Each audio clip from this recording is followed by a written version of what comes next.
Olá, bom dia. Interrompemos a programação para transmitir ao vivo, direto de Nova York, o discurso da presidenta Dilma Rousseff na abertura da Assembleia Geral das Nações Unidas. Esta será a terceira participação da presidenta Dilma no evento desde que tomou posse em janeiro de 2011. Vamos acompanhar. To the first speaker for this morning, I would like to remind members that the list of speakers for the general debate has been established on the agreed basis that statements should be no longer than 15 minutes, myself and the Secretary General excluded, of course, to enable all the speakers to be heard at a given meeting. Within this time frame, I would like to appeal to speakers to deliver their statements at a normal speed so that interpretation in the 6 official United Nations languages may be provided properly. O Brasil tradicionalmente abre os debates por ter sido o primeiro país a aderir ao organismo internacional em 1945. Essa é a edição número 68 da Assembleia Geral da ONU.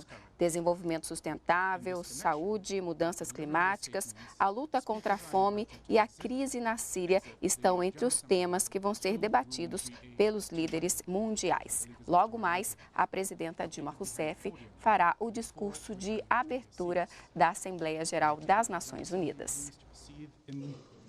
The same manner during the general debate of the 68th session? So decided. Finally, I would like to draw to the attention of members that during the general debate, Essa Assembleia Geral das Nações Unidas é dedicada ao tema Agenda de Desenvolvimento pós-2015, preparando o terreno. A intenção é alavancar processos lançados na Conferência Rio+20 do ano passado, que constituiu um ponto de partida conceitual e político para o estabelecimento de uma agenda global de desenvolvimento sustentável, centrada na erradicação da pobreza, na promoção dos padrões sustentáveis. Vamos acompanhar o discurso da presidenta.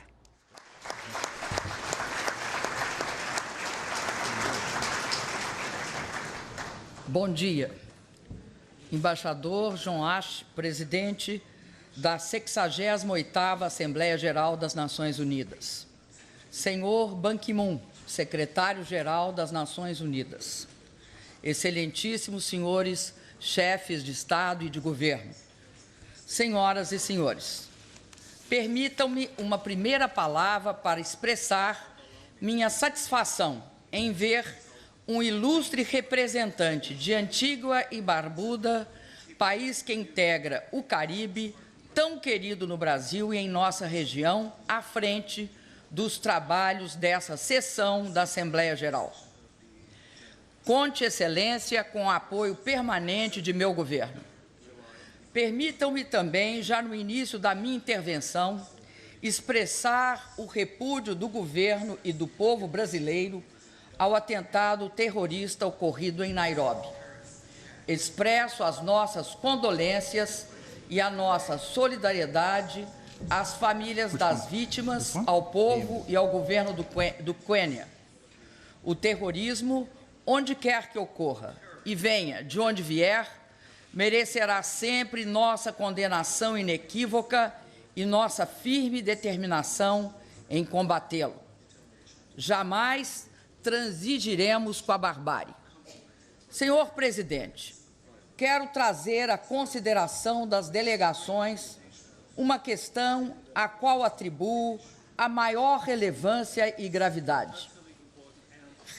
Recentes revelações sobre as atividades de uma rede global de espionagem eletrônica provocaram indignação e repúdio em amplos setores da opinião pública mundial.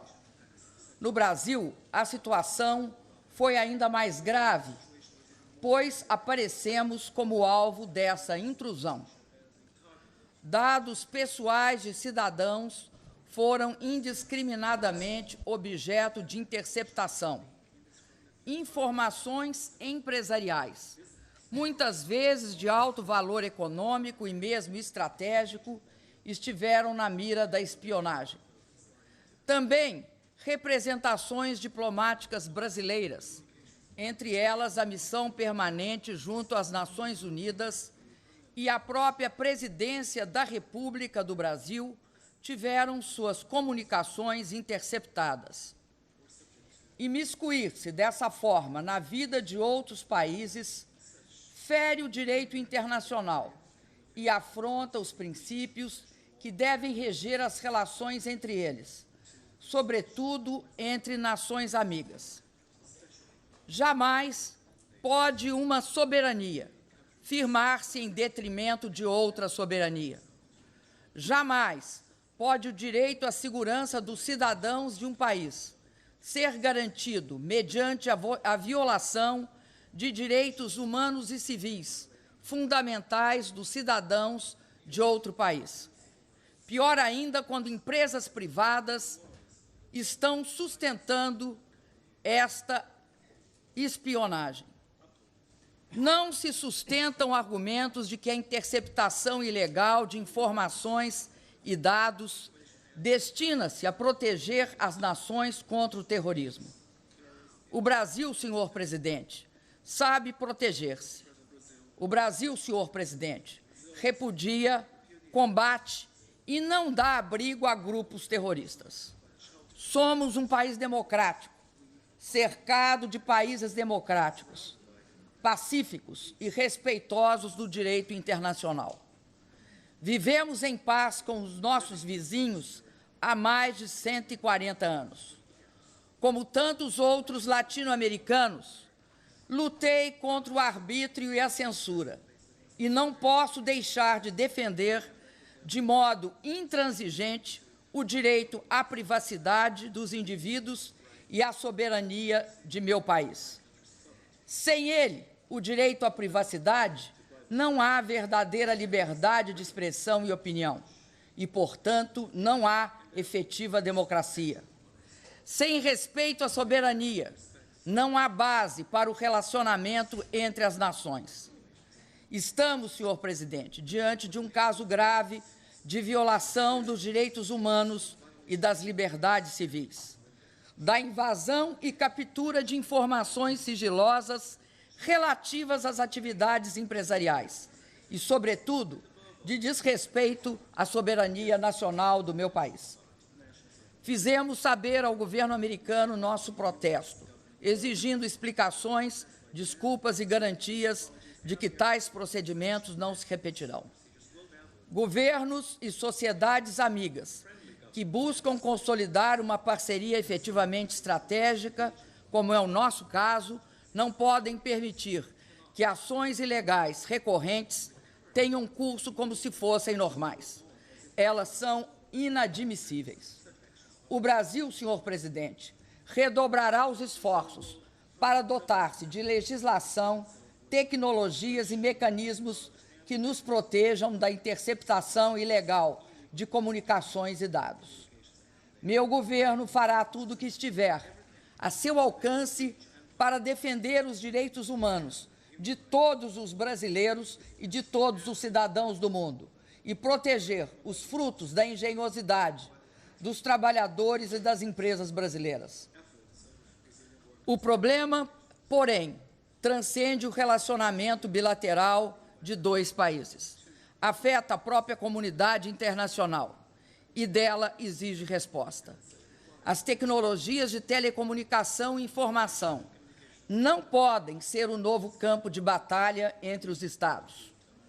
Esse é o momento de criarmos as condições para evitar que o espaço cibernético seja instrumentalizado como arma de guerra, por meio da espionagem, da sabotagem, dos ataques contra sistemas e infraestrutura de outros países. A ONU deve desempenhar um papel de liderança no esforço de regular o comportamento dos Estados frente a essas tecnologias e a importância da internet, dessa rede social para a construção da democracia no mundo. Por essa razão, senhor presidente, o Brasil apresentará propostas para o estabelecimento de um marco civil multilateral para a governança e uso da internet e de medidas que garantam uma efetiva proteção dos dados que por ela trafegam. precisamos estabelecer para a rede mundial mecanismos multilaterais capazes de garantir princípios como, primeiro, da liberdade de expressão, privacidade do indivíduo e respeito aos direitos humanos. Segundo, da governança democrática, multilateral e aberta, exercida com transparência, estimulando a criação coletiva e a participação da sociedade, dos governos e do setor privado. Terceiro, da universalidade, que assegura o desenvolvimento social e humano e a construção de sociedades inclusivas e não discriminatórias. Quarto, da diversidade cultural, sem imposição de crenças, costumes e valores. 5, da neutralidade da rede, ao respeitar apenas critérios técnicos e éticos, tornando inadmissível restrições por motivos políticos, comerciais, religiosos ou de qualquer outra natureza. O aproveitamento do pleno potencial da internet passa, sim, por uma regulação responsável, que garanta ao mesmo tempo liberdade de expressão, segurança e respeito aos direitos humanos. Senhor presidente, senhoras e senhores, não poderia ser mais oportuna a escolha da Agenda de Desenvolvimento pós-2015 como tema desta sessão da Assembleia Geral. O combate à pobreza, à fome, à desigualdade constitui o maior desafio de nosso tempo. Por isso, adotamos no Brasil um modelo econômico com inclusão social, que se assenta na geração de empregos, no fortalecimento da agricultura familiar, na ampliação do crédito, na valorização do salário e na construção de uma vasta rede de proteção social, particularmente por meio do nosso programa Bolsa Família. Além das conquistas anteriores, retiramos da extrema pobreza, com o plano Brasil Sem Miséria, 22 milhões de brasileiros em apenas 2 anos. Reduzimos de forma drástica a mortalidade infantil. Relatório recente do Unicef aponta o Brasil como o país que promoveu uma das maiores quedas deste indicador em todo o mundo. As crianças são prioridade para o Brasil. Isso se traduz no compromisso com a educação. Somos o país que mais aumentou o investimento público no setor educacional, segundo o último relatório do OCDE. Agora, vinculamos por lei 75% de todos os royalties do petróleo para a educação e 25% para a saúde. Senhor presidente, no debate sobre a Agenda de Desenvolvimento 2015, devemos ter como eixo os resultados da Rio+20. O grande passo que demos no Rio de Janeiro foi colocar a pobreza no centro da Agenda do Desenvolvimento Sustentável. A pobreza, senhor presidente, não é um problema exclusivo dos países em desenvolvimento. E a proteção ambiental não é uma meta apenas para quando a pobreza estiver superada. O sentido da agenda pós-2015 é a construção de um mundo no qual seja possível crescer, incluir, conservar e proteger. Ao promover, senhor presidente, a ascensão social e superar a extrema pobreza, como estamos fazendo, nós criamos um imenso contingente de cidadãos com melhores condições de vida, maior acesso à informação e mais consciência de seus direitos. Um cidadão com novas esperanças, novos desejos e novas demandas. As manifestações de junho em meu país são parte indissociável do nosso processo de construção da democracia e de mudança social. O meu governo não as reprimiu, pelo contrário, ouviu e compreendeu a voz das ruas. Ouvimos e compreendemos porque nós viemos das ruas. Nós nos formamos no cotidiano das grandes lutas do Brasil. A rua é o nosso chão, a nossa base. Os manifestantes não pediram a volta do passado. Os manifestantes pediram, sim, um avanço para um futuro de mais direitos, mais participação e mais conquistas sociais. No Brasil, foi nessa década que houve a maior redução de desigualdade dos últimos 50 anos. Foi nesta década que criamos um sistema de proteção social que nos permitiu agora praticamente superar a extrema pobreza. Sabemos que democracia gera mais desejo de democracia. Inclusão social provoca cobrança de mais inclusão social. Qualidade de vida desperta anseio por mais qualidade de vida. Para nós, todos os avanços conquistados são sempre só um começo.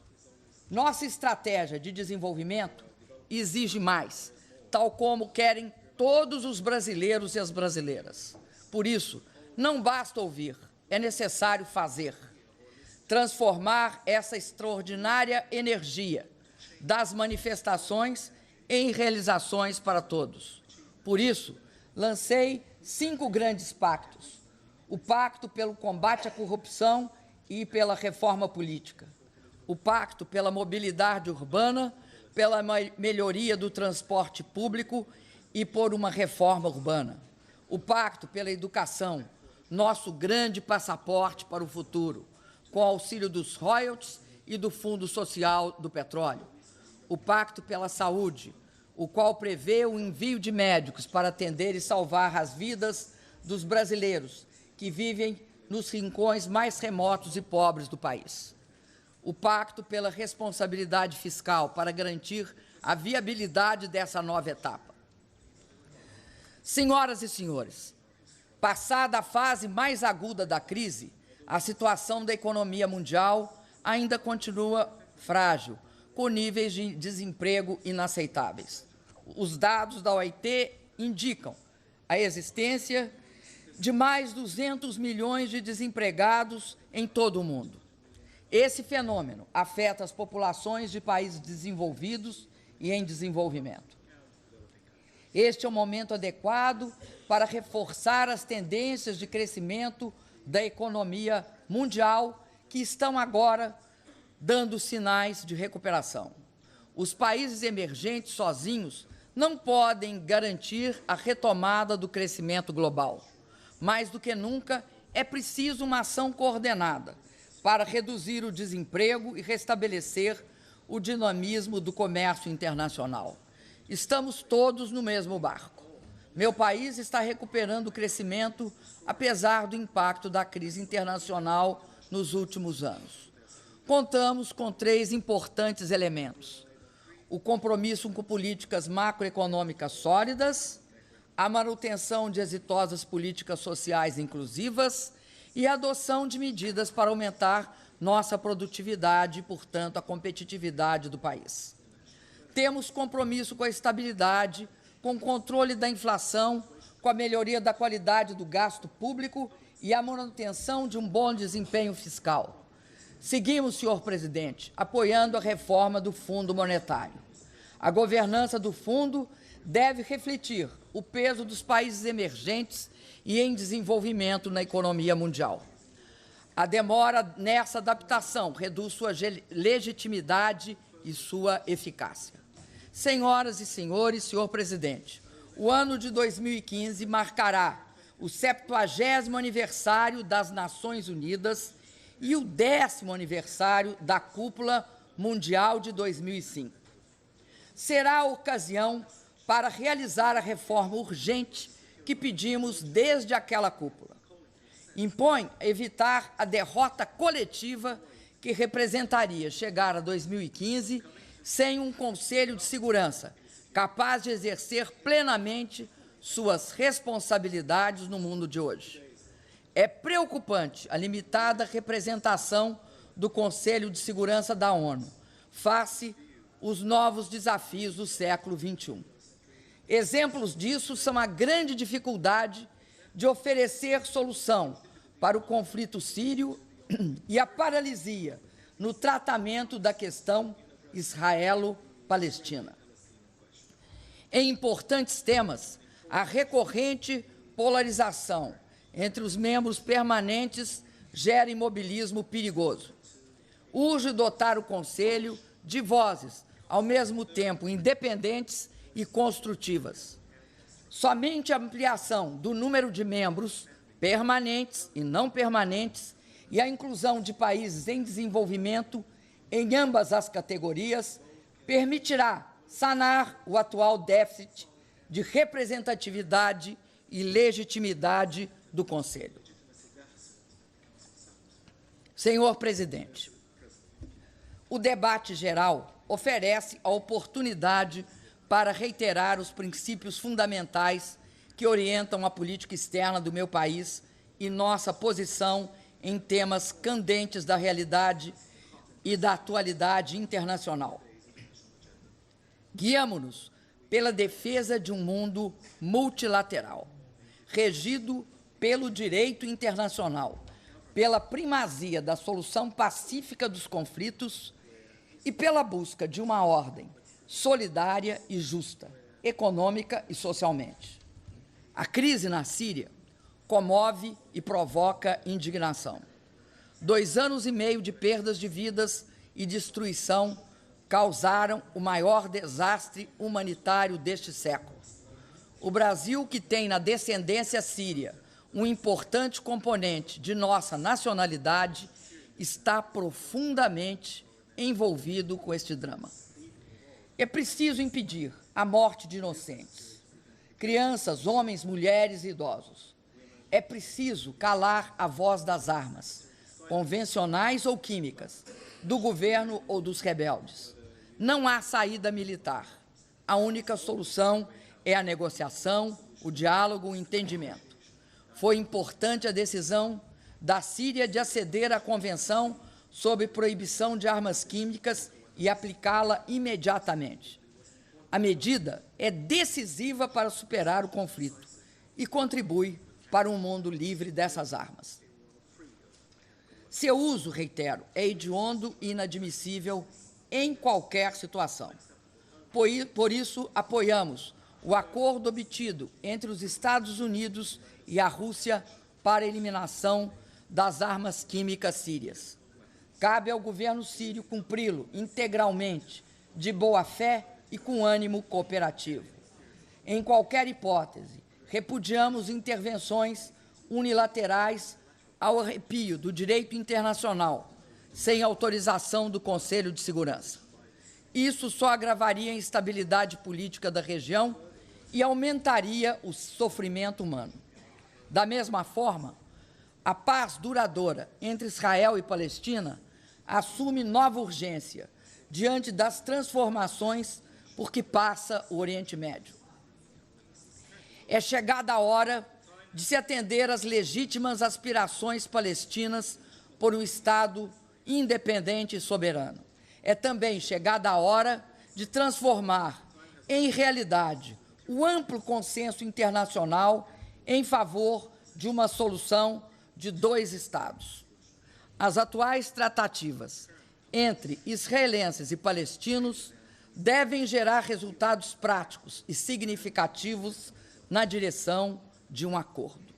Senhor Presidente, senhoras e senhores, a história do século XX mostra que o abandono do multilateralismo é o prelúdio de guerras, com seu rastro de miséria humana e de devastação. Mostra também que a promoção do multilateralismo rende frutos nos planos ético, político e institucional. Renovo, assim, o apelo em prol de uma ampla e vigorosa conjunção de vontades políticas que sustente e revigore o sistema multilateral, que tem nas Nações Unidas seu principal pilar. Em seu nascimento, reuniram-se as esperanças de que a humanidade poderia superar as feridas da Segunda Guerra Mundial, de que seria possível reconstruir dos destroços e do morticínio um mundo novo, de liberdade, de solidariedade e prosperidade. Temos todos a responsabilidade de não deixar morrer essa esperança tão generosa e tão fecunda. Muito obrigado, senhores e senhoras.